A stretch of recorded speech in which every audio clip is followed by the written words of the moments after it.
So anytime we are doing illustrations for fashion flats, just in general, the point of it is to communicate the most amount of information, accurate information. So we're looking for good proportions, and it's a balance with real world measurements and legibility. So for instance, these stitches right here, the top stitching, real world stitches wouldn't show up like this. They wouldn't be that visible, they wouldn't be that big, but to be able to see them on this flat, we need them in this size. Where the manufacturer would see these specifics are in the specs and callouts. So let's begin. This is the shirt that we're going to be drawing. It's a basic women's button-up shirt with a two-piece collar, meaning it has a stand that's completely separate from the collar fall right here. We have a yoke that rolls the shoulder seam toward the front, so the top seam of the yoke comes all the way to the front, so it's only visible on the front view, and then we'll have another seam on the back view that hits right about here at the SBL, shoulder blade line. We've got a button placket, a shirt tail hem, so top stitching on the bottom edge, and the top stitching for this is a little bit further away from the edge than the other top stitching, which is going to be some edge stitching because your shirt tail hems are about 1/4 inch. We have cuffs, and on the back we'll see our tower plackets and a little pleat next to that. And buttons. We'll use our symbols that we've made previously to create these buttons, which specifically we have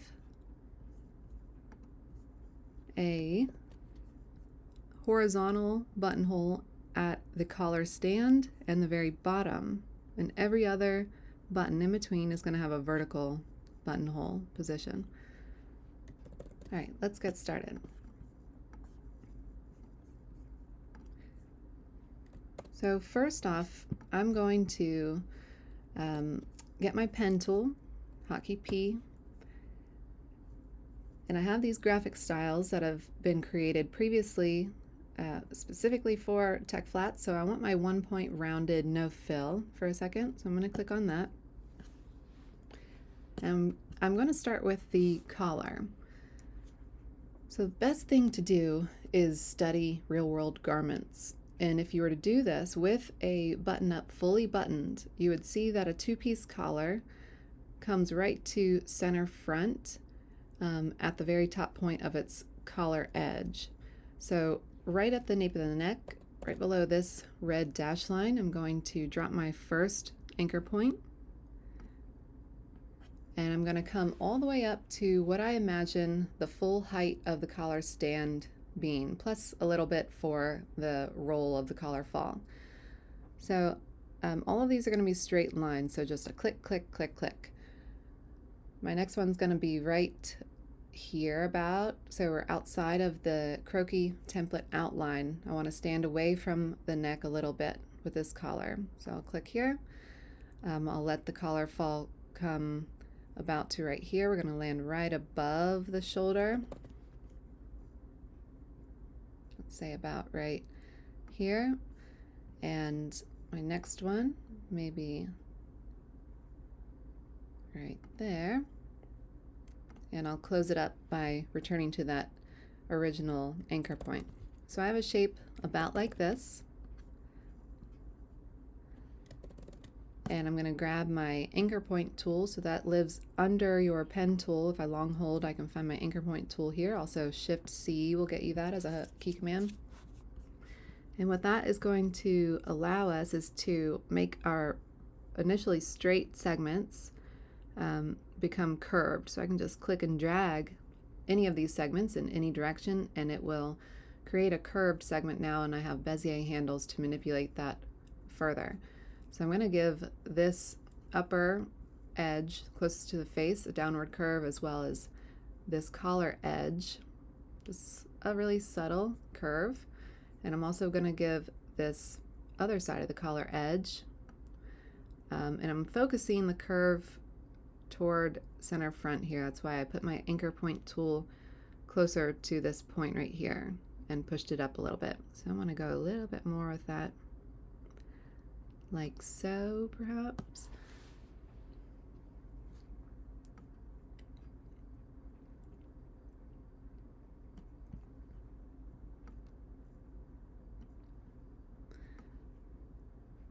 Okay, I'm going to go with that, and I'm not going to do anything to this segment. I'm going to assume that this segment is a nice, crisp, interfaced, starched collar. Okay, so before we take this shape and flip it over to the other side, I'm going to add some top stitching, and we only need top stitching on the collar edge, which is this line and this line. So the easiest way to do this, in my opinion, is to grab the white arrow, hotkey A, that's your direct selection, which allows you to select just one segment or anchor point at a time. So I'll click on this segment, and I'll hold Shift and click on this segment, and I will hit Command C and Command F. And I can nudge that up with my arrow keys on my keyboard just a little bit, and I'll have to do some fine-tuning with my white arrow in a second. But this is the general curvature that I want of my top stitching. I'll prioritize that my point right here is in place, and then I can click on my 0.5 top stitch to apply the top stitching that we'll use for the entire shirt. Alright, now I can reposition some of these anchor points to get a more parallel relation. I'm also going to change this type of top stitch by clicking on this icon right here, which will allow our stitches to, for the most part, stop and start either before or after a corner instead of centering around the corner, because that's how real world stitches would behave. Now, it doesn't happen perfectly all the time, and I would guess not many people would notice this, so if it doesn't happen perfectly, it's fine.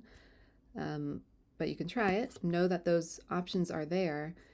And another workaround for that would be to separate these two completely so that you can have more control of them independently. Okay, before I group these two things together, I'm going to do some other things. I need access to these parts individually before I do that. So I'm going to drag a marquee box with my black arrow around these two pieces so I can reflect it over to the other side. And for some reason these two are separated now, which I'm just going to make sure I select everything here.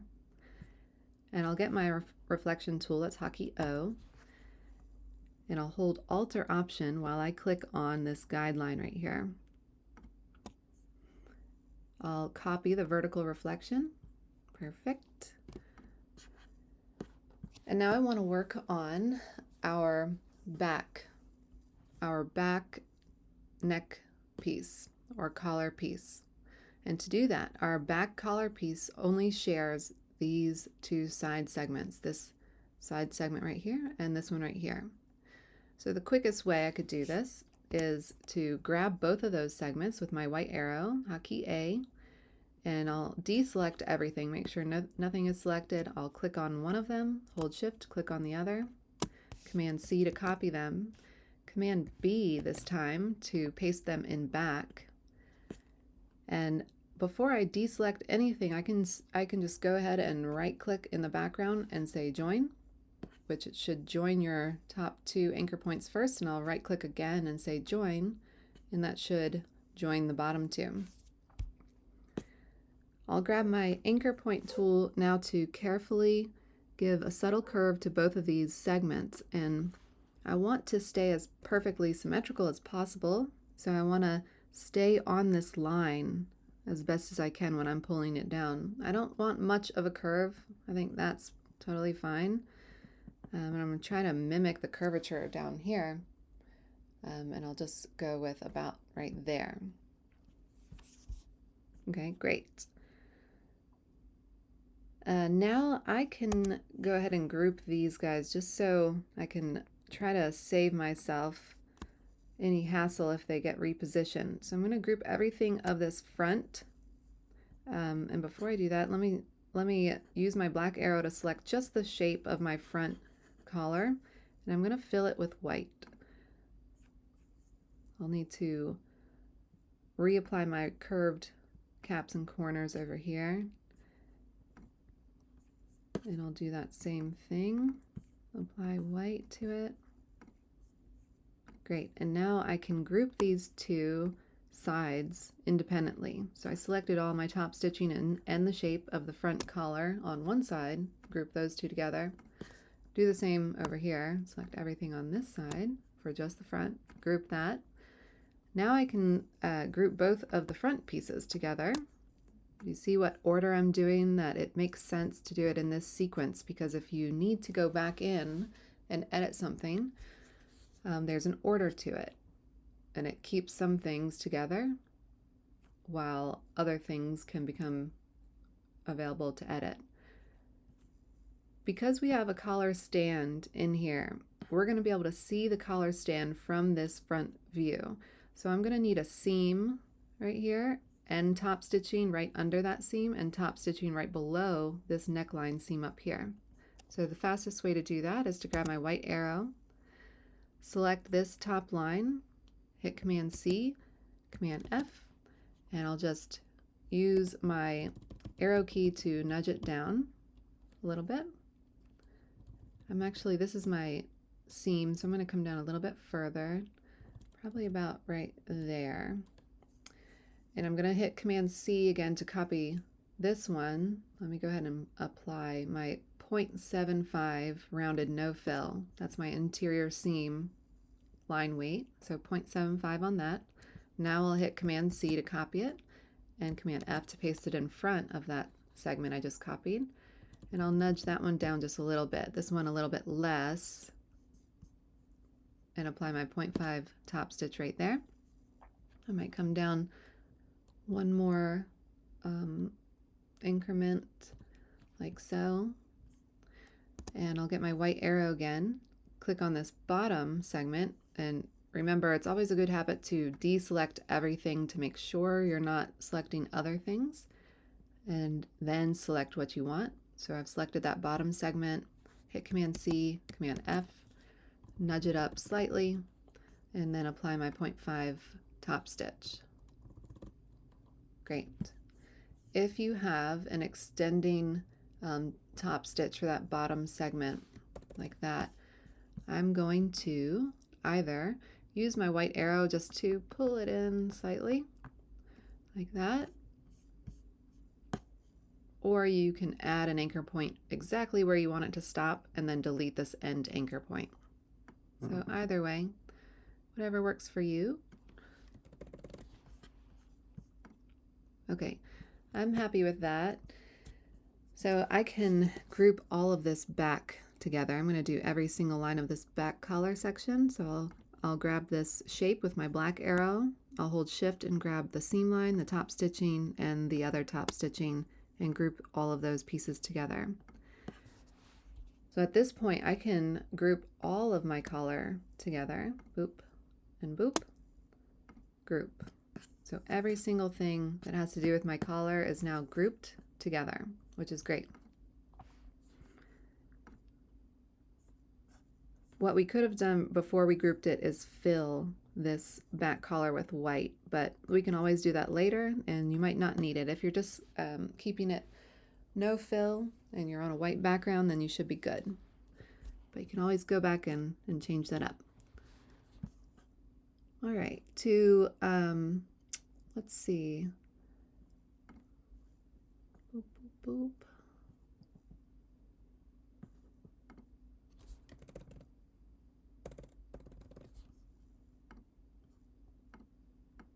I'm going to take this sub-layer. Actually, I meant to draw this in. Nope, wrong. I meant to draw this in my new layer. So what I'm going to do, I can either take my subgroup with this and just drag it into my new shirt layer, or I can select what I've drawn as my new collar and all of it. I'll hit Command C, and then I'll go to my new layer I meant it to be in. I'll hit Command V. Let me do a Command B so it's just directly in the same space that I wanted. And now I can select that new collar, or the previous one, hit delete.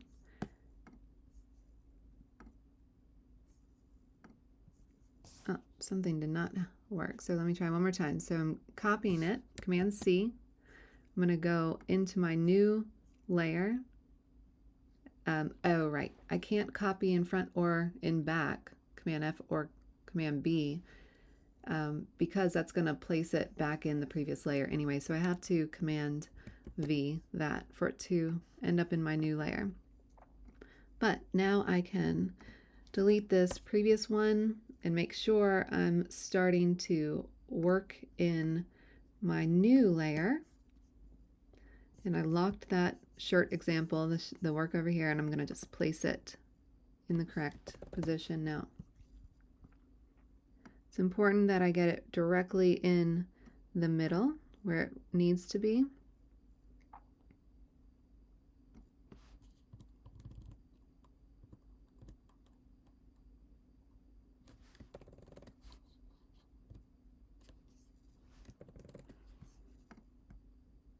Okay,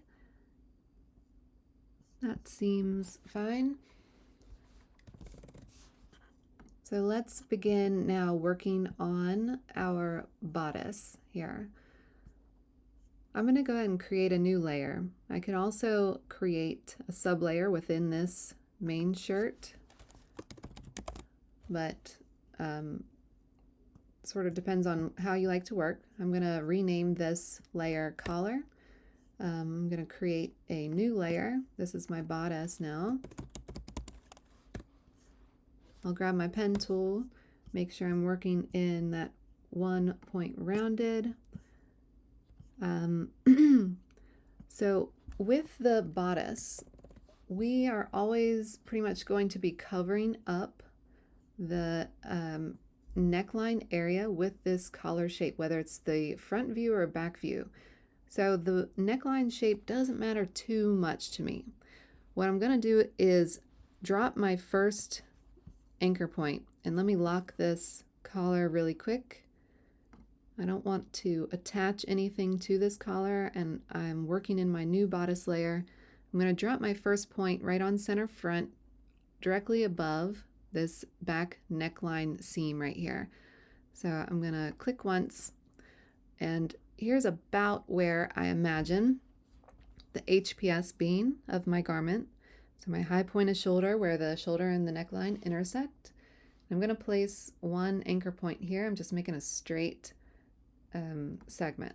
So I'll drop an anchor point here.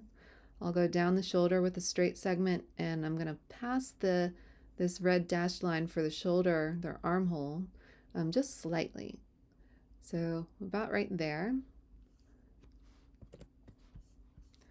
And I'm going to come down to this underarm. I don't want to pit it exactly. I want a little bit of space away from the armpit and a little bit of space from the bust and bodice area.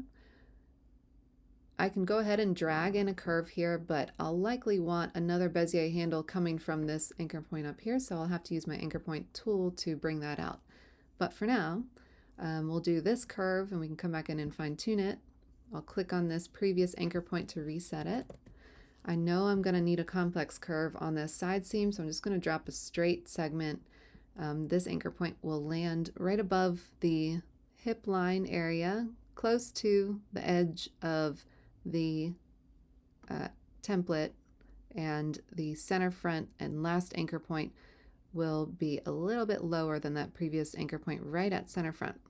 Okay, and I can hit A or V to go into my selection tools and release that pen tool. All right, so before I flip this over to the other side to create our full bodice shape, I'm going to fine tune some of this. So right off the bat, I can grab my anchor point tool, that's Shift C if you remember the key command. I'm going to pull this armhole a little bit so I get this other Bezier handle coming from the top here that I didn't previously have. I'll grab this side seam, bring that towards the side seam of the croquis, and I'll bring this one down just slightly. So now that I have all my Bezier handles available, I like to go back to my white arrow to then fine-tune things and manipulate the Bezier handles how I like. So first, with this armhole, I don't want too much curvature with this because this is not a flat lay. This is a, it has form in it. So while we don't want too much stylizing, we do need to show a little bit of shape, and this is how it would look. It would become more straight when it's on the body like this. So I'm going to try to come out from this shoulder with a 90-degree angle visually. I'll bring this in a little bit more, maybe just like this.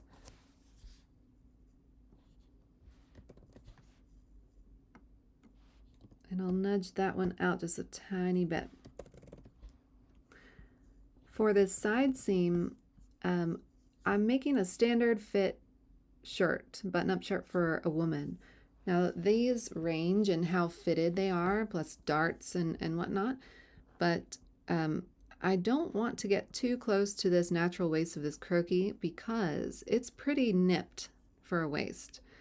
And what I do want is just some subtle shaping. I want the smallest part of this silhouette to definitely align with or close to the natural waist. So I'm going to bring this Bezier handle in a little bit, not too close, still leave a good amount of ease over body. And this Bezier handle can come outward to create the shaping that is usually there for the hip.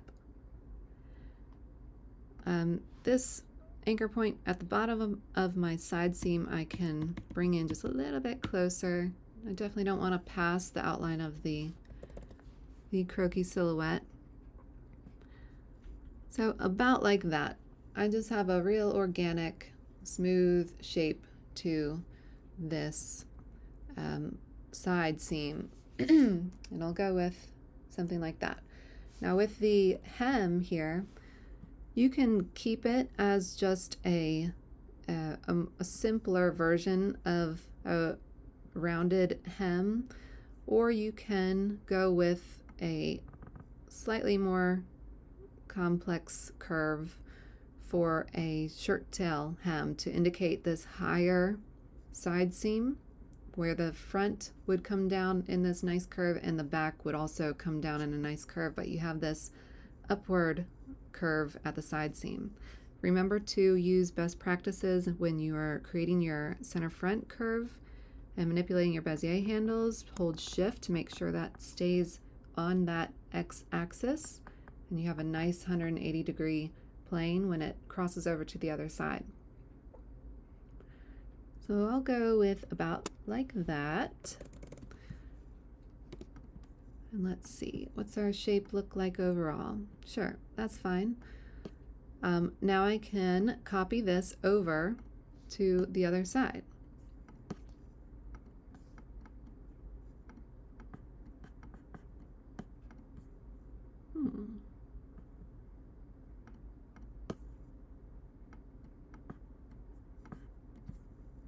Uh-oh. Here we go. Okay. So I'm going to select this half of my shirt with my black arrow, hotkey V, grab my reflection tool, and hold Alt or Option while I click on that center front line. I'm going to copy the vertical reflection, and my collar should still be locked here. So I can go right over top of all these other pieces and it won't bother it. I'm going to draw a marquee selection box by clicking and dragging over these two anchor points that meet at center front here at the top. I'm going to right click on them, say average, accept both, right click on them again, join, great.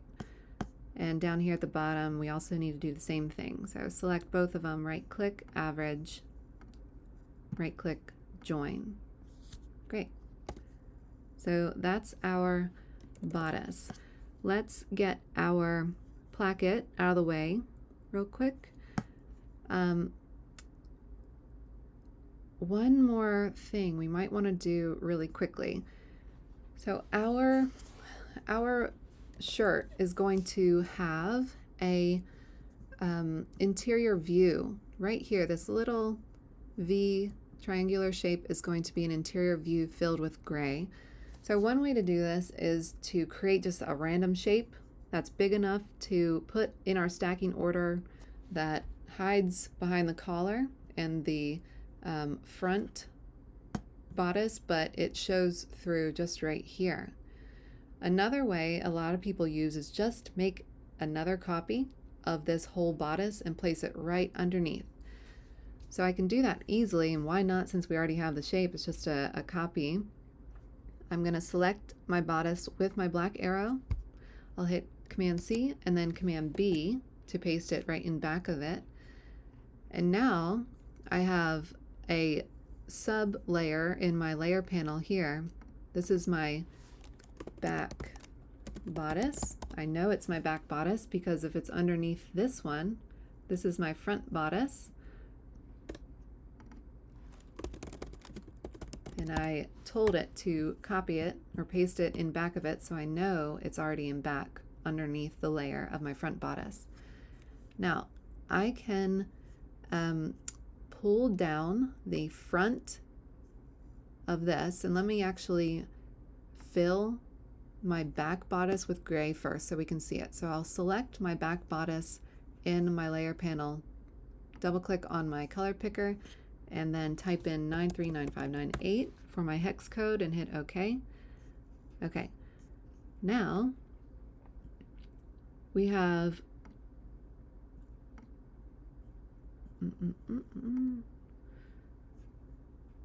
okay. Oh, because we don't have any fill. That's right. So let's fill this this white or front bodice with white.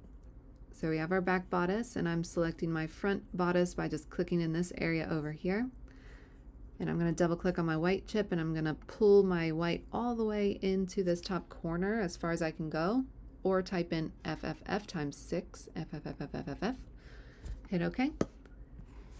And I can use my white arrow now to just pull this one anchor point down like this. Collar needs to be above my bodice in my stacking order.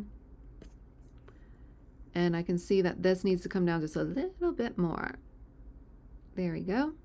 Just right to line up with these points right here. Great. So now this collar does need to fill with white. So I'm going to select this back collar shape. I'll double click on my color picker and do the same thing, fill with white. Great. So let me now select both my front bodice and back bodice. I'm going to click on this front bodice, hold shift and click on my back bodice in my layer panel. I'm going to group those two together so they don't move around, shift a little bit. The next thing I want to do is grab my rectangle tool to make a placket real quick. So that's hotkey M, and I'm going to drag it out about like this. So in real world measurements, this would be about 1.25 inches, maybe 1.5 inches for a really standard looking button up. You don't have to be super perfect with your measurements. You don't have to be exactly on with this, but you want it to look proportional. So about this size. What this rectangle is saying is that I have a 0.15 width right now, if you are wondering.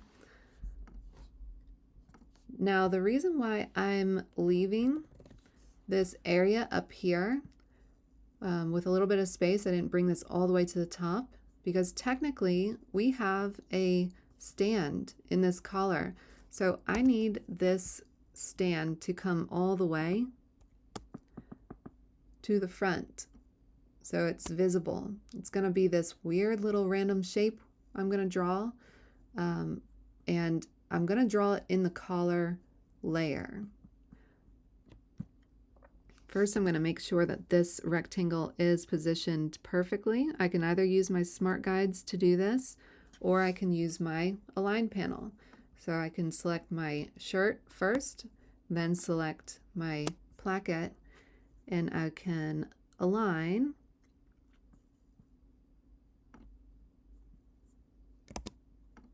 horizontally right here.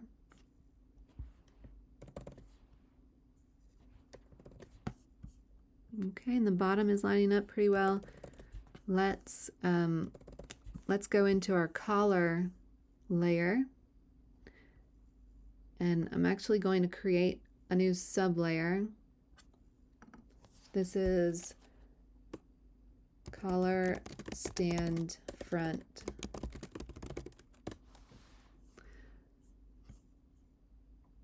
So I can lock now my other pieces of my collar. So this group under here, my bodice I can lock if I want to, that's fine too.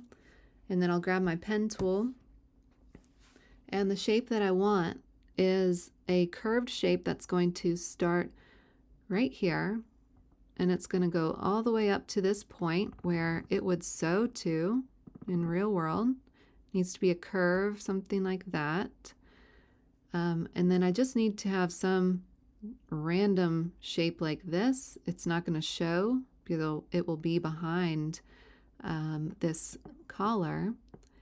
And I want it to have a rounded appearance like this.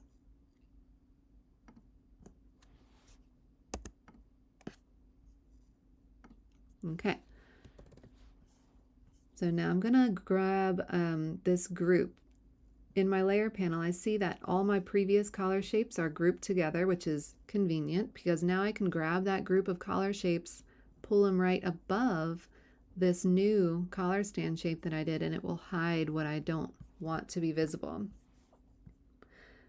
This edge right here, it could be a little curved, so I think I'm going to grab the anchor point tool and just pull on that guy just a little bit, which means I need to lower this anchor point and bring this Bezier handle out straight.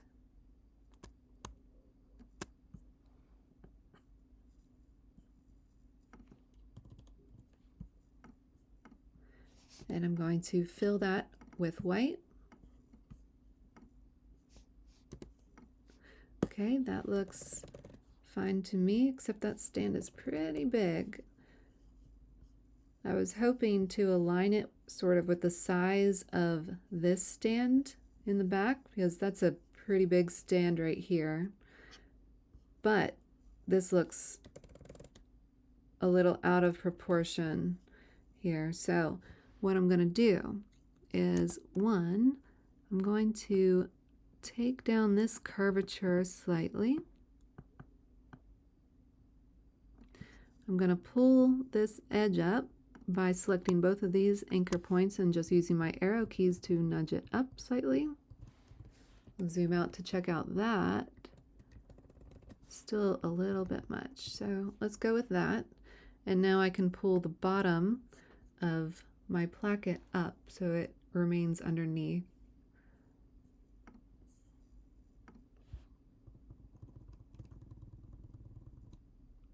Okay, now that looks a little better, more believable to me. Let's do the other side because we need both. But before we do that, we need some top stitching on this, because in real world we would have top stitching all along the edge of this collar stand. The quickest way to do that is to select the entire shape with my black arrow, go to Object, Path, Offset Path, and I would type in something like negative, so -1 pt, and you can test this out. If it doesn't work for what dimensions you're working in, then change it up a little bit. Hit OK, And while that's still selected, I'm going to apply my 0.5 top stitch, and that looks fine to me. Now I can group those two things together. So I'm going to hold Shift on selecting both of those, group them together, and flip that over to the other side as a copy. So select the group, get my reflection tool, hotkey O, hold Alt or Option while I click on center front line, and copy the vertical reflection. Now this is going to be a women's shirt, so we need a right over left closure, meaning the wearer's right side needs to be over the left side, right over left closure. So to do that, I need to put this in back of my first collar stand piece. In my layer panel, I can see that that's right here. So all I need to do is just grab that and boop, bump them up one, and let's see how we're looking. All right, that's looking pretty okay. Let's do our shoulder seams of the yoke real quick, and then we'll go to buttons. So quickest way to do this, we need some, are we locked? Let's see, our group is locked. Short example, no, we're good. So I'll grab my white arrow, select this shoulder seam, and I'm going to hit Command C, Command F, and use my arrow keys to nudge that down. If you have small increments like me, you can hold Shift while you use your arrow keys to nudge down, and it will times your increment by 10. That needs to be a seam, so 0.75, and then we're going to copy that again, Command C, Command F, nudge that down slightly, and that one needs to be the 0.5 top stitch, graphic style. Correction with the front is we want to put these top stitches on our front yoke, the shoulder seam of our yoke. Those top stitches should be on the inside of the yoke. So both top stitches, if they're just going to be single top stitch, then it goes on this side. Boop, ungroup, boop.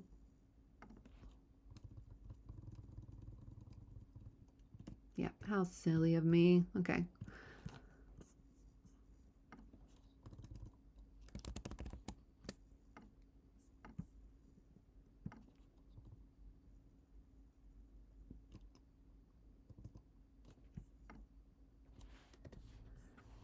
So both of these need to come inward.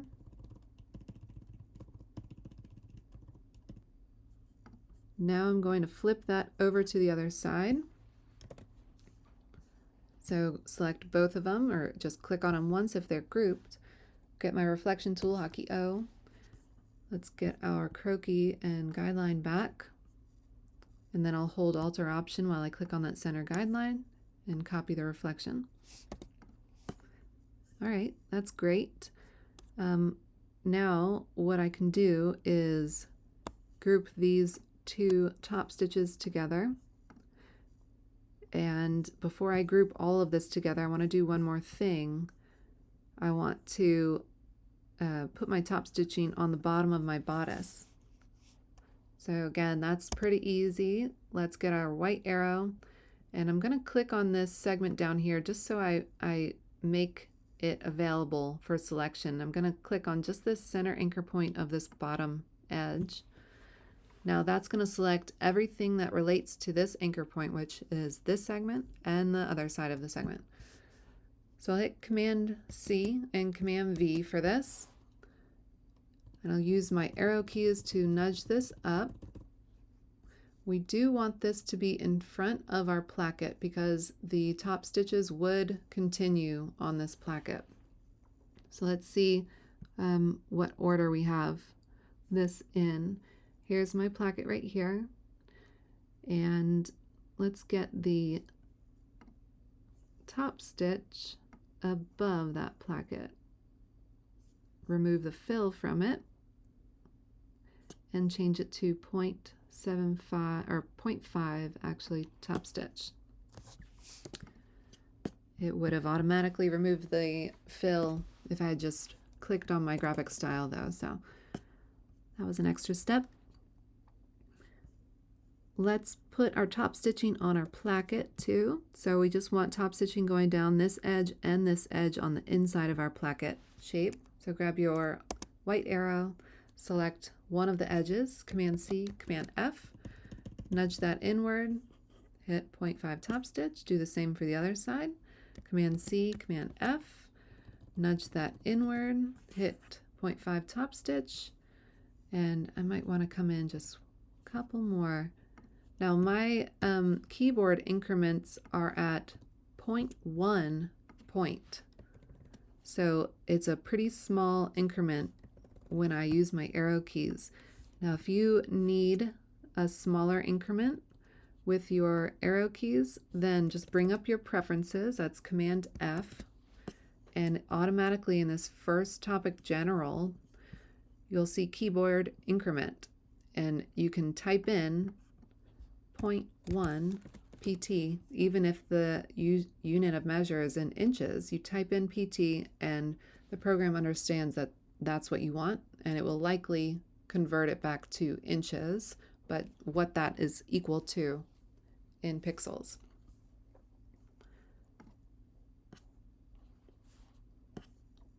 Okay, great. We are nearly done with the front. We just need sleeves and we need our buttons. So let's get the buttons out of the way and then move to the sleeves. I'm going to be working in the bodice layer here, and specifically I want to group this eventually with the placket, which reminds me I need to group my top stitching together, and I might as well group it with the placket just all at once. Group that, and let's grab our symbol panel, this little club symbol. I'm going to use my 4-hole buttonhole. Remember that we want to have our buttonhole with it, and we need vertical buttonholes, but then a horizontal buttonhole at the collar stand, horizontal buttonhole at the very end. So I'm going to grab one of these. Boop. And I already know it's going to be too big. That's okay. I can resize it. So the first thing you should try when you bring your symbol out into your artboard is right-clicking on it, go to Transform and Scale. You'll notice that you have a precision cell right here. Try it 15% because I believe you made yours the same as mine. Try 15%, that should get you pretty close. Buttons should be about half or even a third the width of your placket. And you want to scale strokes and effects, so you might as well just go ahead and check both of these options, scale corners and scale strokes and effects. If you don't see the preview, but your preview box is already checked, just uncheck it and check it again, see if it actually shows you what it's doing.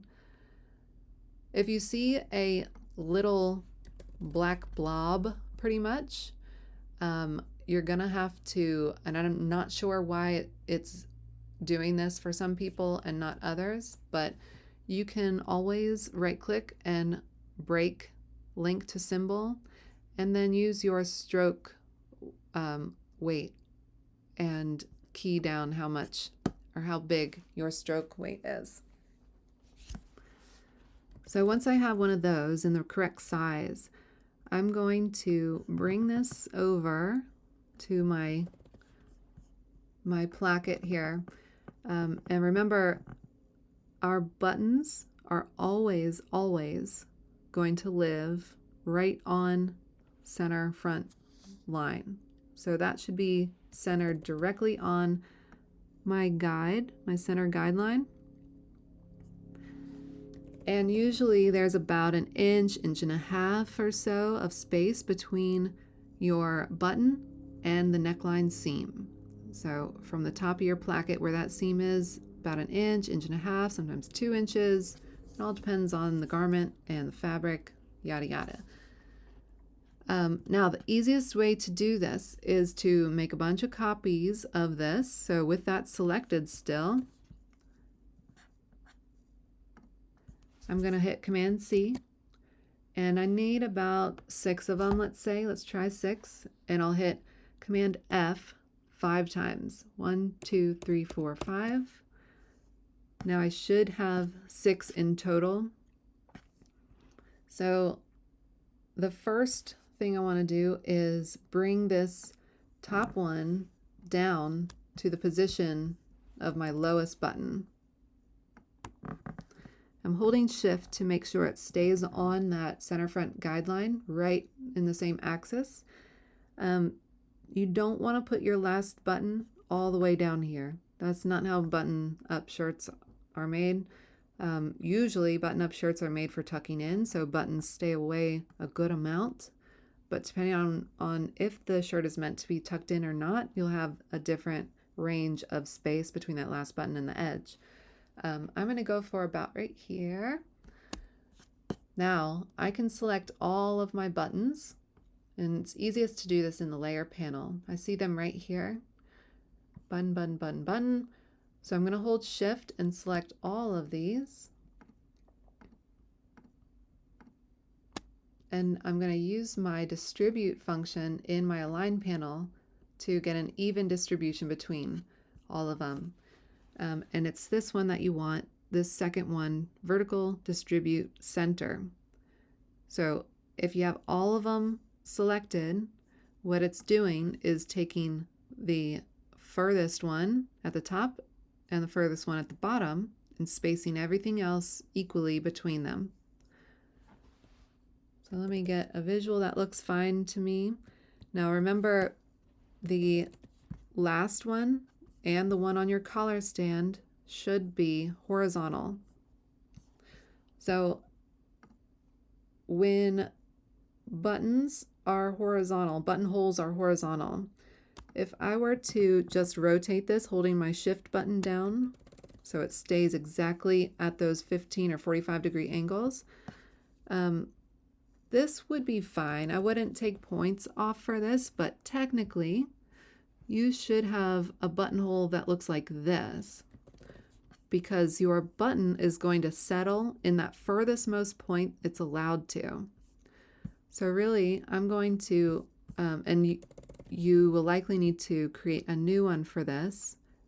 Instead of that buttonhole being centered, I want to have it how it would be in real life. So this guy,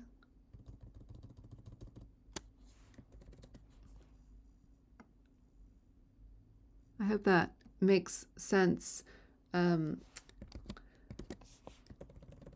that the button, when the shirt is being worn, it's going to try to fully extend all the way as far as possible. So, let's delete that really quick, and I'll put this in my stand. This and this. Great. Now I can go right on top, and still I want this button to be centered, aligning with my center guideline, but also centered in the spacing, the height of this collar stand.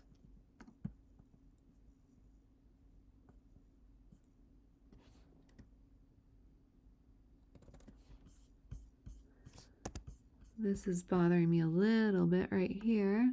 I'm just going to get this out of the way. Here we go.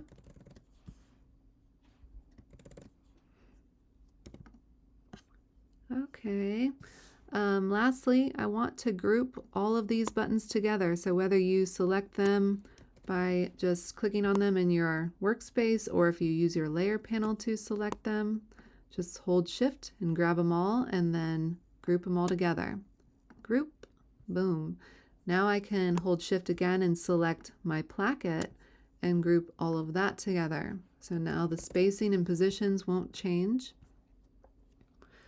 Let's grab the, actually, let's do the sleeve now. We'll borrow this edge of our bodice, the armhole. That's all we need. So I use my white arrow to click on this armhole and hit Command C, Command F. It's going to paste it right in front.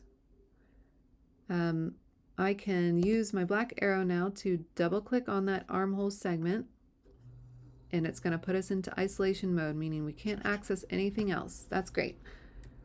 I don't want to access anything else. I want to just work with this new segment that I made from copying it from my bodice. So I'm going to grab the pen tool, and everything looks fine. 1 point, white fills fine, black stroke, great. Rounded cap and corner, yep.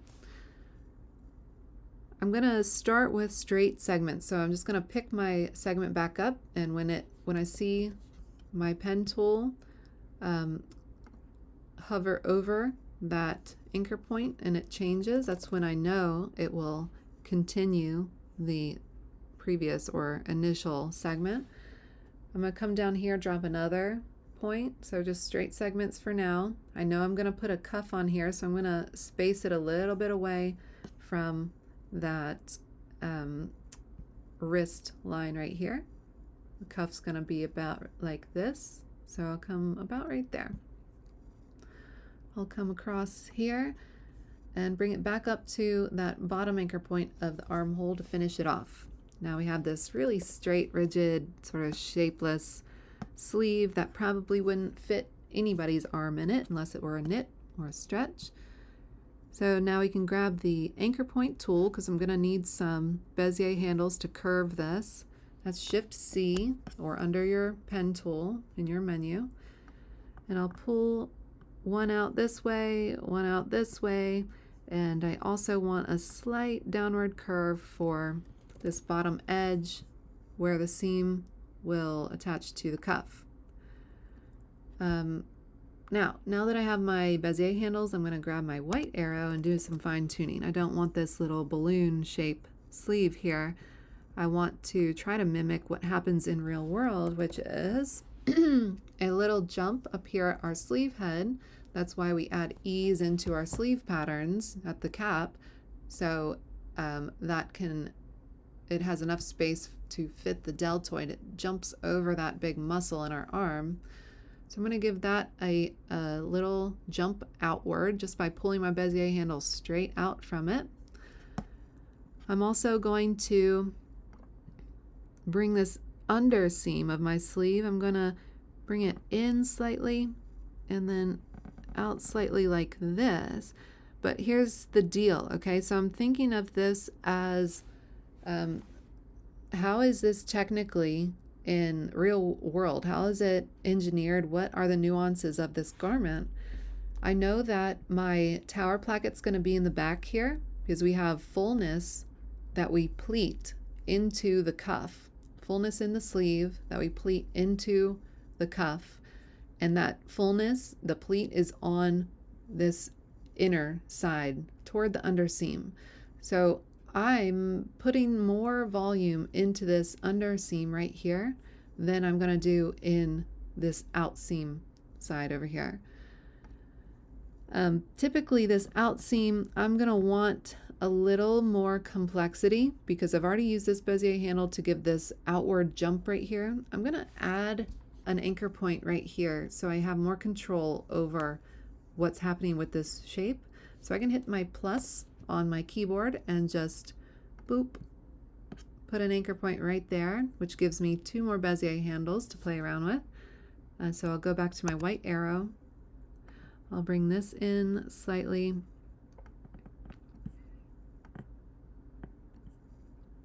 Let me bring that back out a little bit.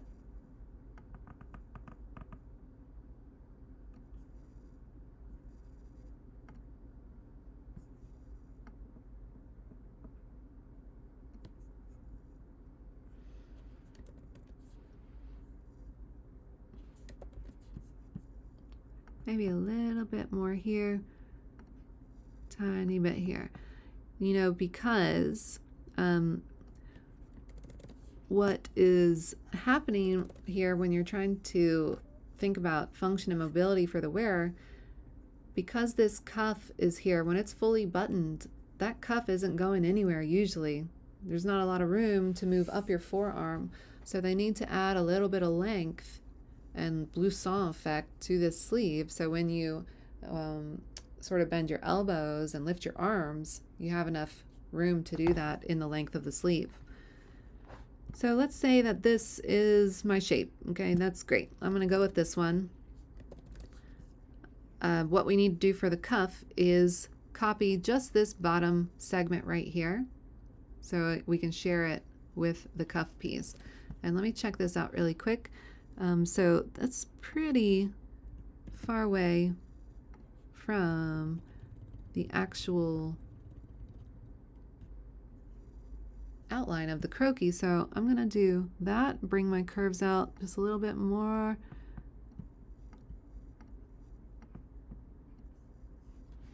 Let me zoom out to see what's happening. That's a little bit too much for me. Boop. And that's at least better, a little bit closer than what we had. Okay, let's use this. So I have a segment right here that I want. So I deselect everything, click on the background somewhere, use your white arrow, hotkey A, select just this segment. So I clicked right there in the middle, hit Command C and Command F. Now we have just that segment sitting on top of the segment we copied. And what I'll do is I'll go in isolation mode again. So I'll grab my black arrow and double click on that new segment. I can grab my pen tool. We still have 1 point in white fill black stroke. That's good. Round and cap and corner. And I'm just going to draw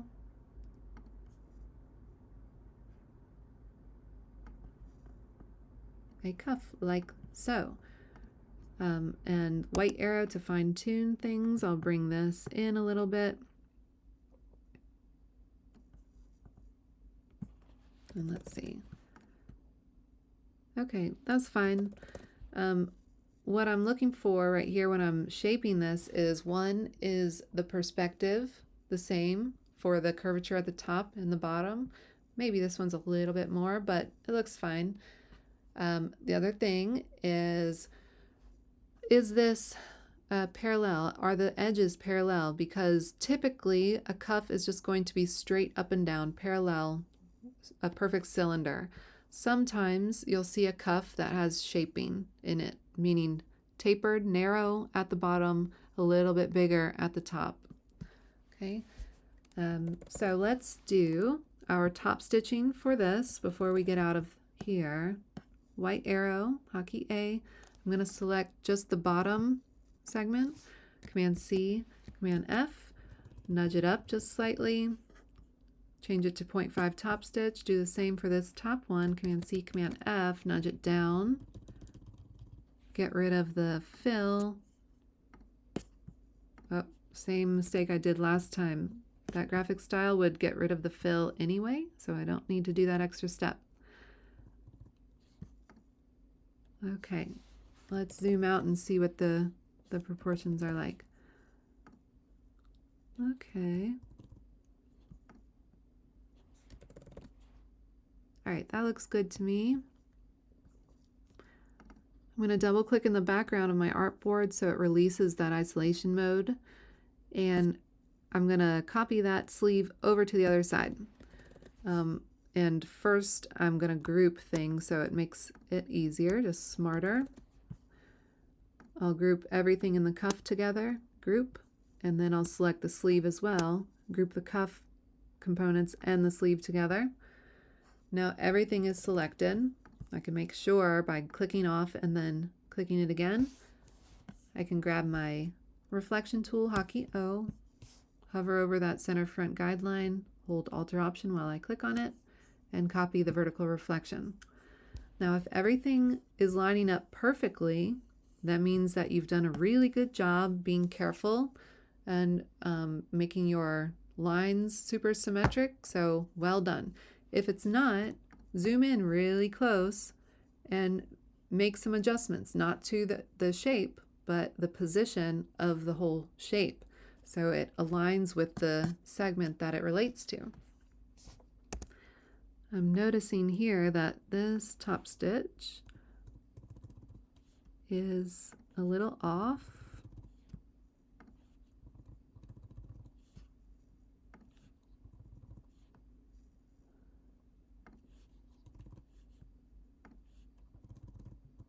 Okay.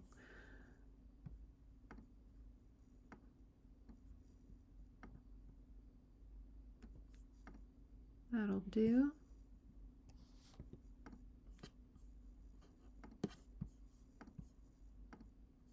Sure. I was going to change that little top stitch right here, but no one will see that.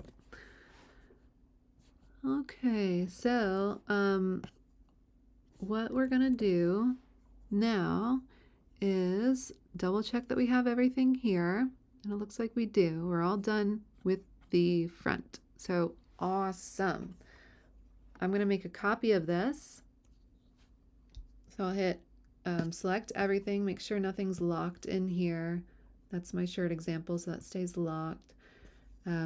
I drag a marquee box with my black arrow, hotkey V, so I know everything is selected. Hit Command C and Command V to copy the entire thing. Now here's my front. While it's still selected, I'm going to group everything together so it doesn't shift all around. This is my front now. Great. Now, where did this go?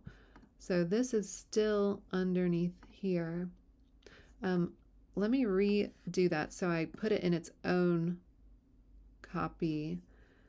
Let's see. Collar. We have bodice. Let's see where just this guy is. It's just this. Okay. So I'm going to pull him out and let's do this first. Make a new layer, pull this group into that layer, and now we have our front layer. Okay. So again, this guy can go over here, and this one that is still positioned on our croquis can be used for our back. Another thing I'm noticing right here, the top stitching line needs to be above this placket right here. So I need to do that for this.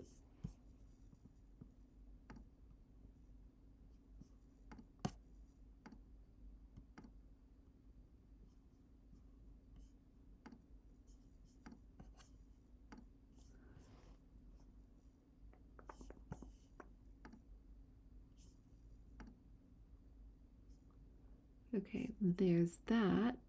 Now where is this? Over here. So let's grab this and pull him right above that. Okay, that's much better. Now I'm going to group all of that back together and close up all of these so it's not super confusing, and start to make changes for my back now. Nothing with the bodice silhouette is going to change. Nothing with the sleeve silhouette is going to change. We're going to change the shape of the armhole slightly, which you typically do from front to back. But other than that, the majority of our work is done. So I can delete this entire placket. I don't need any of this stand stuff. I'm using my black arrow just to select objects and delete. I don't need my front collar shape, so I need to ungroup this as a whole and just select my front collar shapes. I'm going to delete both of these at the top. Leave the bottom one, delete the ones at the top, the seam and the top stitching, because now I need to ungroup all that. Now we're not able to see our collar stand, which all of that interior view stuff, that's what we did that for. We're only able to see this what you call top stitch for the collar edge now. I'm going to also delete this back section. I just clicked on my gray layer and I can hit delete. I'll use my white arrow now to bump that center front anchor point up. Oopsie. I'll just grab that. Perfect. And these can go as well. Boop, boop. Use my black arrow to select both of these. Getting close. So now I can see right here that my shape for this, I'm gonna bump these HPS anchor points down a little bit. So I'm gonna select that guy and that guy, and I'm gonna bring it down until I see it come just below the edge of this. Why? Because our collar would sit directly on top of our shoulder seam. So it needs to be right on top of that.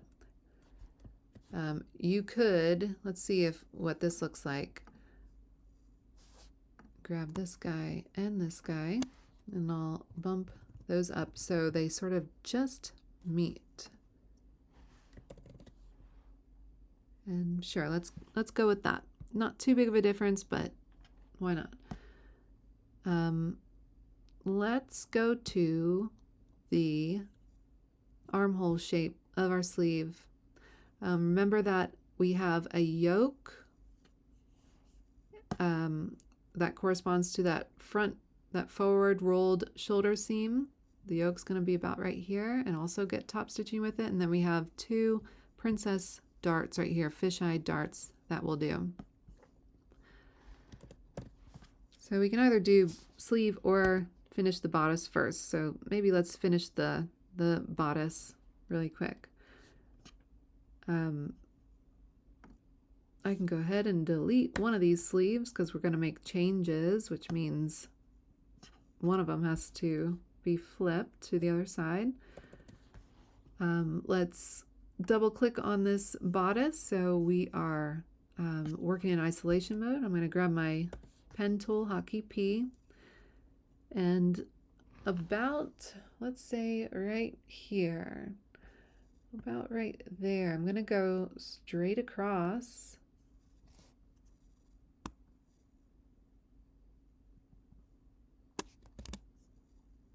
Let's say right here.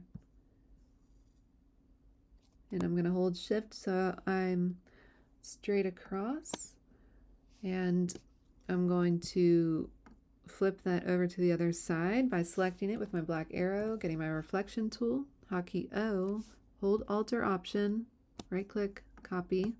But I also want to join this, so I want to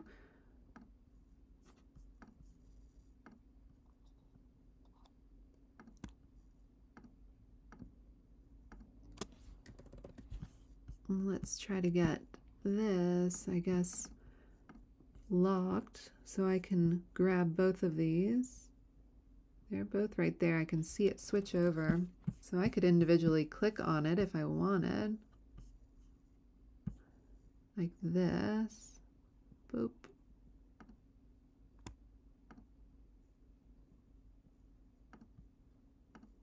Oh yeah, it's giving me trouble. So if I close, or I'm sorry, if I lock this, which is right here, lock that, and then use my white arrow to drag a marquee box around those two anchor points. I can right click on them, average, do both, and right click, join. Great, now we have a singular seam right there. I also want to check out the height of this. So is it the position that I want for my yoke? And I think no. I want to go down a little bit lower. Let's say, and I'll hold shift while I do this.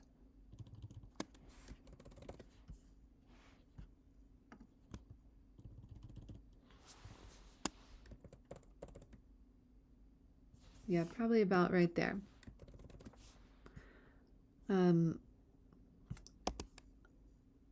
these anchor points, I can just use my arrow key to nudge them within this shape.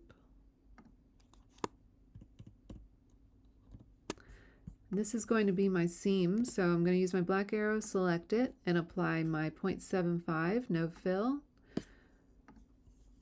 I'm going to make a copy of this, Command C, Command F, and nudge it upwards. Top stitching would be on this side of the yoke. Apply my 0.5 top stitching. Great, looks lovely.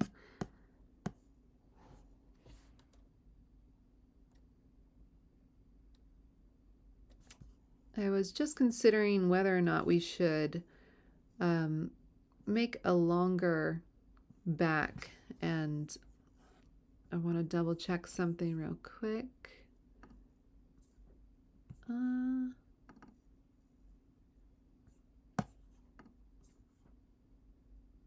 Let's see.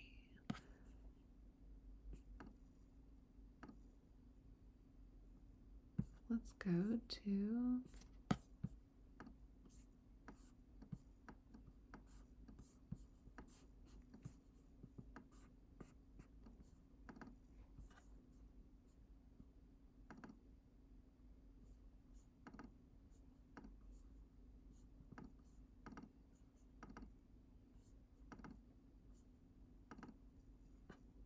okay, no, we're not going to do that.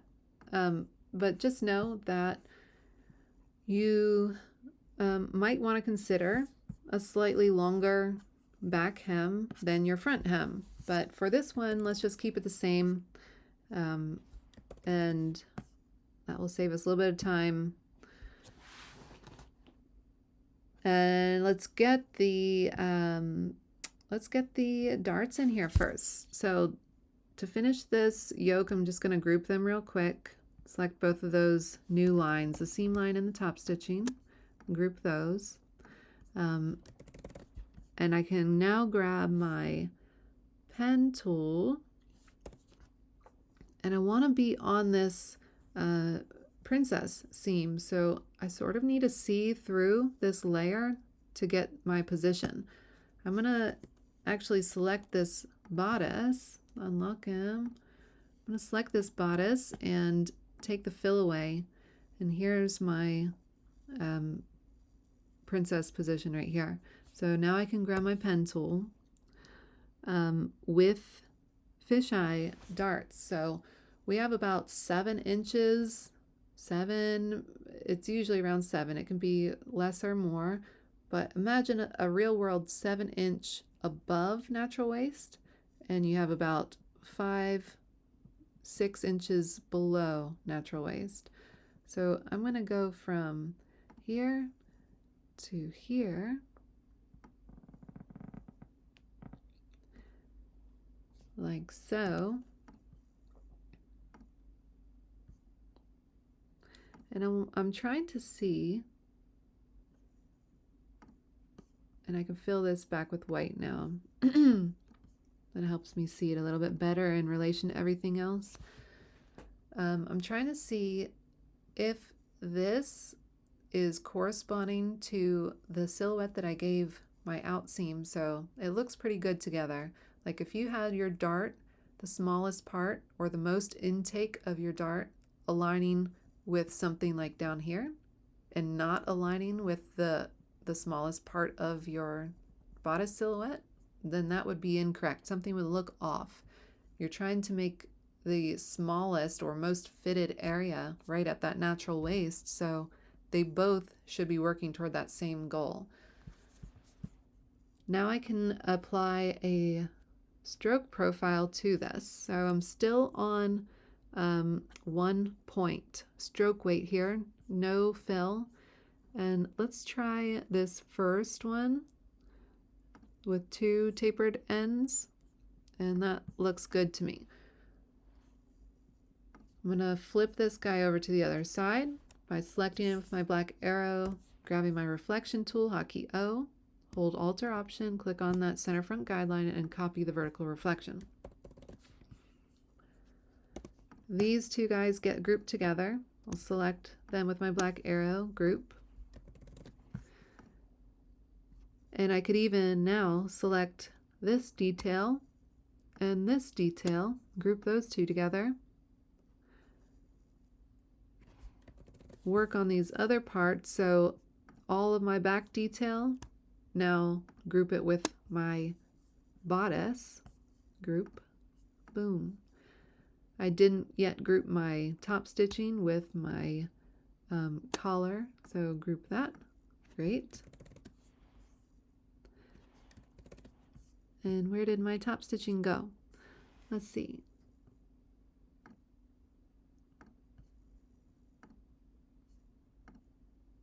There it is. Let me bring him up here. I guess he should have been grouped with everybody else, huh? So let me select him, ungroup, get all of my bodice detail, and group them.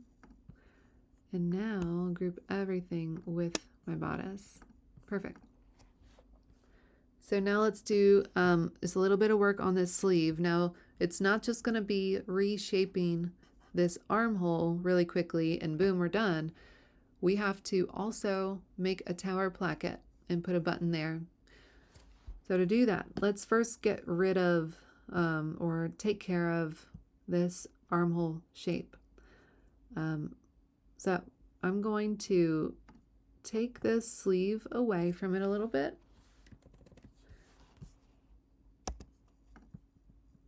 I need to have access to just this curvature.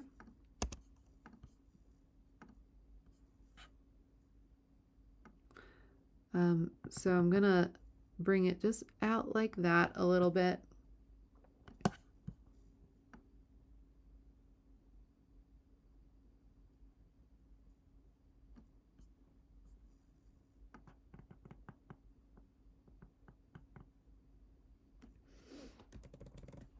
Okay, great. Now that means that this armhole is different than this armhole. So let's get rid of this. I'm going to deselect everything, use my white arrow to now click on just that segment and hit delete. Perfect. I'll grab this new armhole segment. So click off, deselect everything, click on him with the white arrow and get my reflection tool. Actually, I think we can't do it our normal way. We'll need to do a simple Command C, Command F, and then black arrow, right click on him, transform, reflect, vertical, good, hit OK.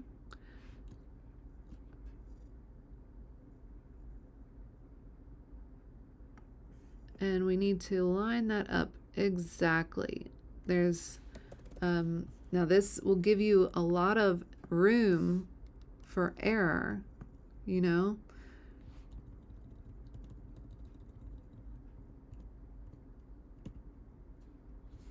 If this isn't exactly where it needs to be. So the best thing to do is go to your outline view, Command Y, or up here in your view, preview or outline. And now I can see exactly where these pathways are meeting and they look pretty good. So I'll hit Command Y to get out of that again.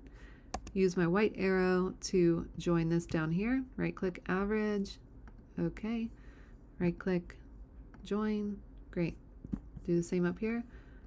Right click, average, right click, join.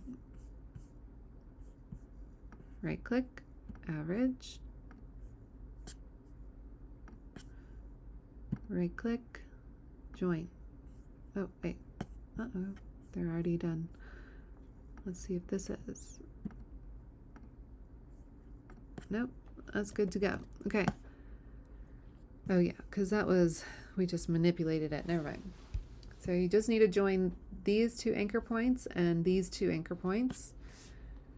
Now we also need to get rid of this armhole.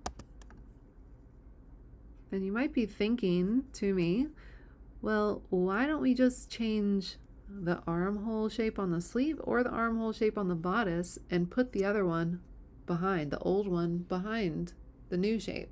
So it looks like both of them have that same line. Yeah, you could do that. You could totally do that.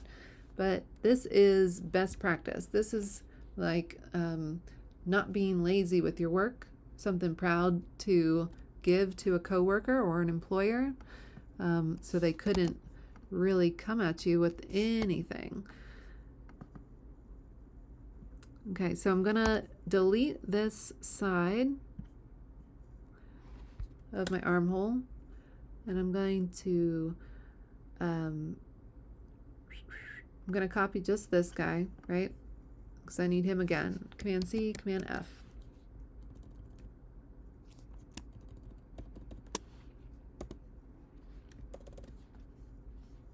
Again, I'm going to try to be super duper perfect with this. And let's get my outline view. Yeah, that looks pretty good. Command Y to get out of that.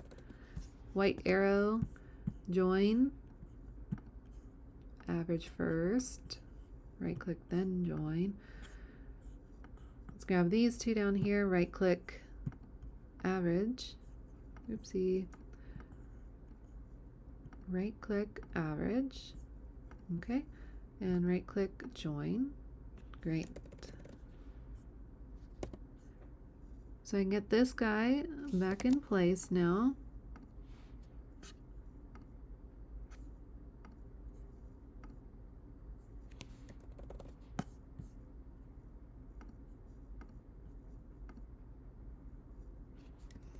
Let's see if this cuff shifted around a little bit. Nope. Looks like it's good. Okay. So I'm going to group everything in here. Everything on my sleeve. Oh, you know what? I'm totally jumping trying to finish this so quickly that I can't copy this over yet. I was just about to try and copy it over, but we still have to do our tower placket really quick. So after you get this in line,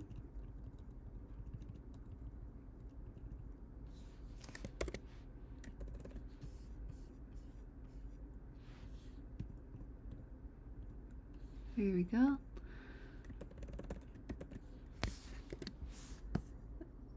You need to make, let's see if this is joined already. So I'm going to ungroup this really quick. And what I want to do is get my pen tool, and remember the pleat is going to be on this side, and our cuff comes around this outseam, and the edge would button like this. So the opening would, and the flap that were on top would be on this side. So we're going to make a line. It's basically a superficial shape, just like our top stitching. It's not going to be a solid shape. It's going to lay right on top of everything else with no fill. So right now I'm in my we're right here. Yeah, here's my cuff, and here's my sleeve right above it. So I'm going to, I guess I don't need to lock anything. I can always just use my my method of putting anchor points close to where I need to go, but not exactly, so I don't end up adding it to a previous existing segment or shape. Okay, so let's make a straight line then all the way up. Let's go about right here. I did just what I said I wasn't going to do. To do this, I want to be a little bit away, so whether you're past it or above it, and then you use your arrow key to bring it back down. Otherwise, you can just lock these layers too. That's easy enough. Boop and boop. Now I can go right on top of my lines without adding anything. I'm going to zoom out a little bit so I can see the proportion. A tower placket in real life is about 6-7 inches. So I'm going to go maybe right here.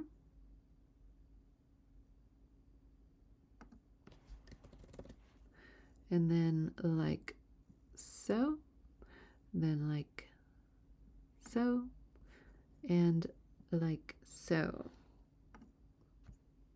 Now one thing, I'm trying to be symmetrical here. So this I think is too wide. First off, I'm going to bring this anchor point, and this anchor point. I'm going to bring it over to make this a little more narrow. Yeah, that's better. And this point is not quite centered visually.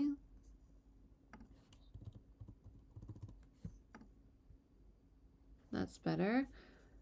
I also want to change this to no fill, and I could just go to my graphic styles and let's go to 0.75 no fill. All right. Now the next thing we need some top stitching around this entire line. So the fastest way to do this in this case is to select the entire thing with my black arrow, go to Object menu, Path, and Offset Path, and I'm going to do a negative point. Okay, and we have, we have 2. Huh. I wonder why it did that. Did I choose something different this time? Let's see. Let's grab that guy one more time. Object, Path, Offset, Path. That's what we want. And miter limit. Interesting.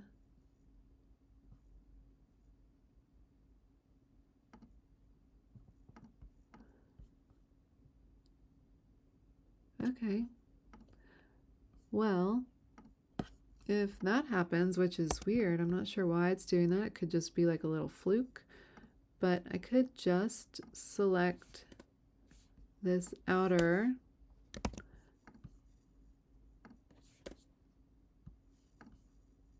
one.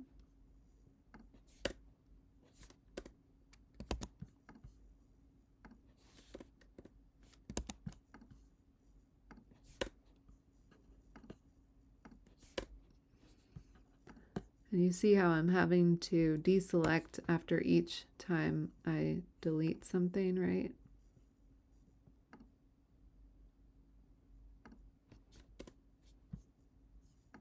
All right, I think that should be good. Now, this edge right here, this edge would typically have top stitching, but you wouldn't see this stitch coming across it like that, so that's sort of weird. Let me get that little guy. I don't know why that was coming off there. So what I could do is try to do something like that, which I think looks better. So I'll do that, and I'll bring this guy, I'll bring this guy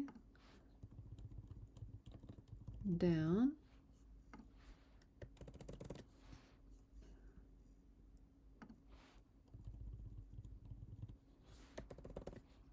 Somewhere I accidentally adjusted this, so much for taking the easy way. However you get there, you just want some top stitches on the inside of this tower placket, you know? So the last thing that we want is box stitches right here.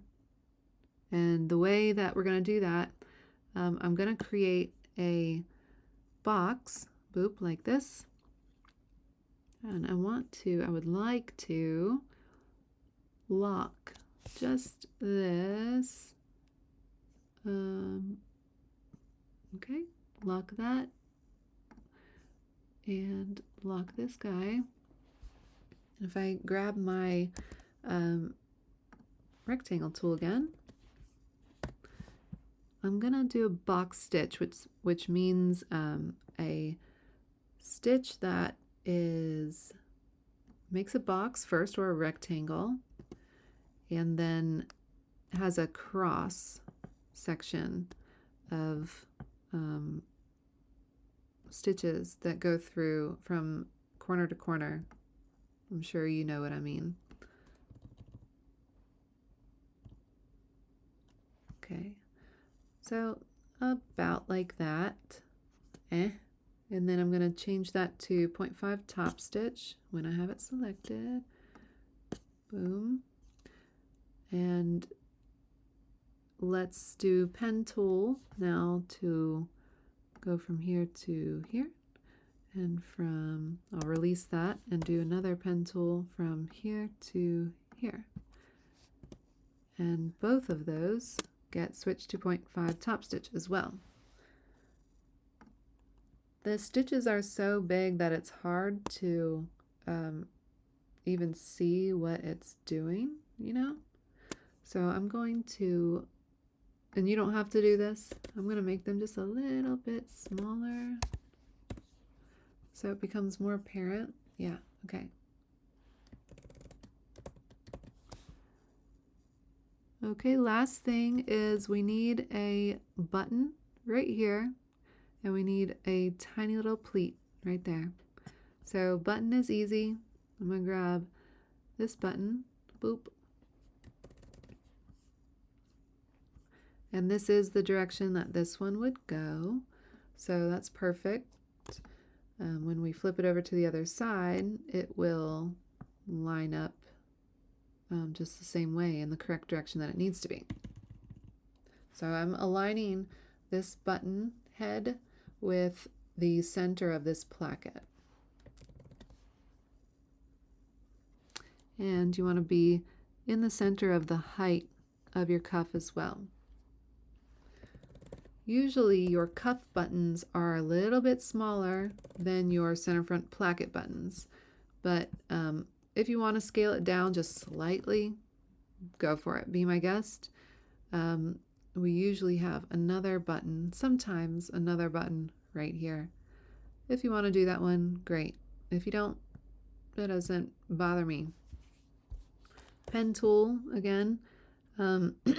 This one, I'm just going to do a long stroke on this side, do a small curve like that, really subtle curve on that side, go back to my previous anchor point and make a shorter, slightly more curved. All right, change that to 0.75, and let's change the profile to tapered on both ends. So that's our little pleat right there. And let me get my white arrow to adjust this a little bit. Let's bring that over here.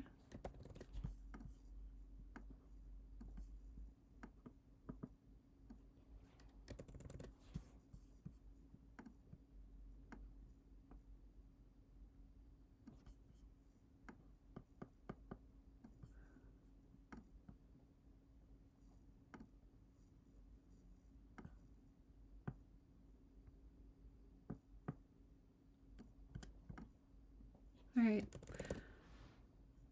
Oh, nope. Still bothers me. Let me do this. Just slightly over.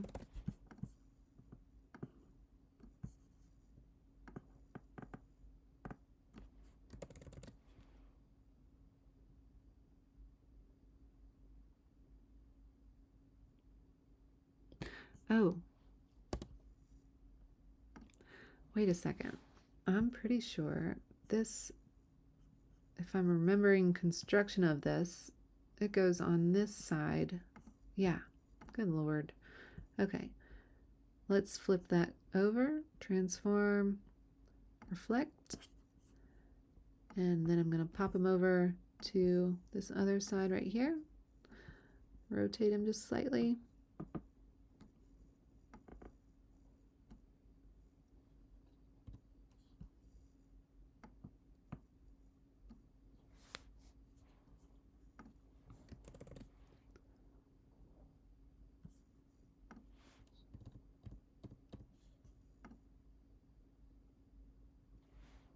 All right.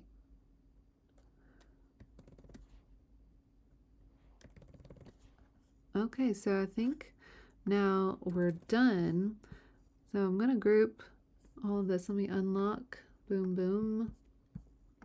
Unlock everything pretty much except these two last ones. And let's group everything that has to do with the tower placket together. Group. And then I can group all of the details here, the new details, group.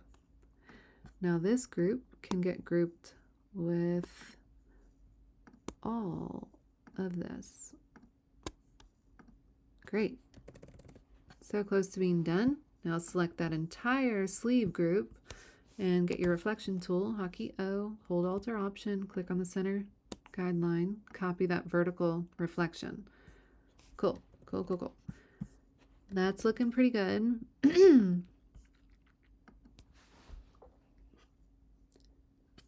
So at this point, I can copy this whole thing, Command C, make a new document, new 10 by 10, copy this in there or paste it in there, make sure I group it together. You'll want to fill a version of yours before you group yours together if you're doing this for the assignment. And I'll make a copy of the front, and that should already be grouped, so we're good.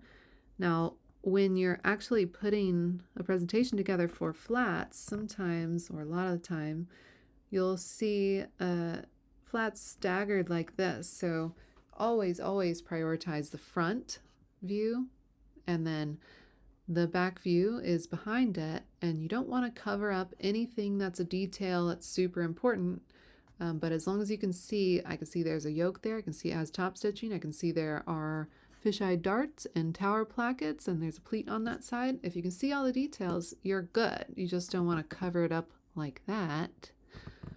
All right, so normal way to submit for assignment with front and back label and 2 copies filled with color.